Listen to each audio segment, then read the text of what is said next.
Tompona ndraikitra mivantana amin'izay fanatanterahana ny fitsinjaram-pahefana izay ny avy eo anivon'ny ministeran'ny atanty sy ny fitsinjaram-pahefana raha nambaran'ny minisitra mahafaly solon'andrasana Olivier dia ny fiarahamientana ny ambaratonga pahefana samihafa no antony iray mahatonga ny fampandrosoana eto amin'ny firenena. Ny fanjakana amin'ny alalan'ny fitsinjaram-pahefana dia manaiky zay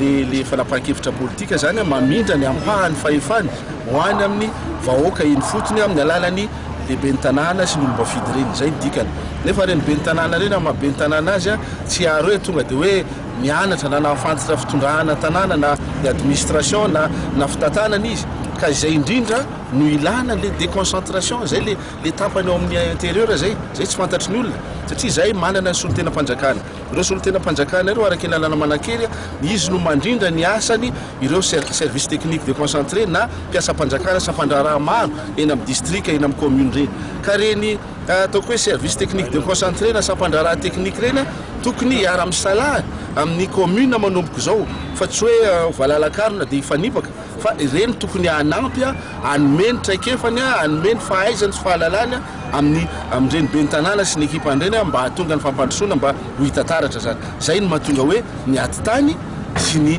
fitsinjaram-pahefana zavatra ray ihany varitsy rano ireo efa niteneniko teo lizy mbola ady lavitrezaka lizy io tsy fanomezantsiny fa niteneniko teo 10,000 ny vola avy aty amin'ny fitondrana foibe ihany no nafindra tany amin'ny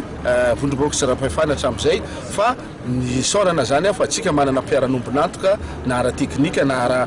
ara hitomanana ara-bola zany dia reny mba nanampy zay na isin'le subvention sy ny anina reny ka amin'izao fotoana zao zany anisan'ny ezaka atao ary zay zany hoe misy zavatra tsy ampy moa ny resako teo hoe marina fa tokony asiam-panitsiana lalàna fa tsy dia ny lalàna ihany koa ny asiam-panitsiana fa ny fanatanterahana azy mihitsy efa voalaza ao anatin'ny lalàna ny ohatra hoe karazana produit ohatran'izao tokony afindrana amin'ny collectivité fa tsy tanteraka zay hatramin'izao ka zay no ezaka atao Trangam-piarahamonina indray kosa ny sehona lozam-pifamoivoizana nitarika tamin'ny famoizana ain'olona teny Sabotsy sy Namena tamin'ny andron'ny omaly. Resevera iray vao 17 taona monja no nindao sy ny fahafatesana tao anatin'ity lozam-pifamoivoizana ity. Ravakarandramanala Somra Samuel nanatrika teny an-toerana. Resevera iray no namony aina rehefa tery tao ambany fiara iasany teny Sabotsy sy Namena omaly tamin'ny 9 sasany maraina. Fiara mampitoena Antananarivo sy Ambatomanoana ty fiara nanosy azy ity. Raha ny fanazavana teny amin'ny tompon-dasantsy iray teny an-toerana no sehony loza. Gasoil teo amin'ny galana zany zay dia za moa manao anatin'ny réservoir dia ny vola anaovana amin'ny zay koa manao gasoil amin'ny bidon dia ny vola anaovana an'ilay anaty bidon mbola any aminazy dia vita ny tao anatin'ilay réservoir dia natsoko izy dia tsy hitako dia ilay chauffeur nanome volana hoe ty misy vola aloha dia ataovy ilay amin'ny bidon ankaray dia rehefa tonga kely dia manao an'ilay amin'ilay atsika dia nanome volana ilay chauffeur dia ilay gasoil tao anaty réservoir zany efa vita dia ilay pompiste ny teny hoe arso kely fa mibahana fa avy nanome volana ilay chauffeur